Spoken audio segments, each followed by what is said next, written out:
Hi guys, welcome to Techavro. In this video, I'm gonna be showing you how to delete footer on Wix.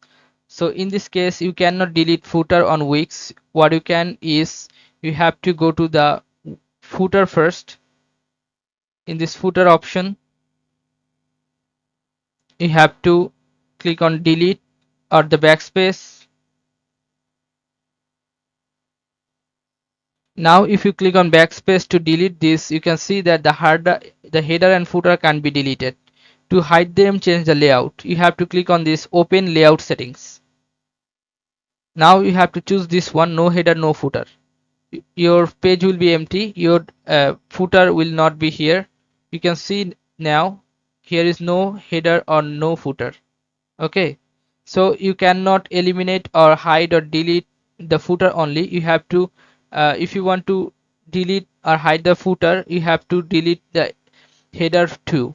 Okay guys, so this is how you can do this. If you want to reverse it back, you can click on undo here and it will be back. Okay guys, so this is how you can do this guys. If you find this video helpful, then please give a thumbs up and don't forget to subscribe the channel. Thank you so much for watching the video.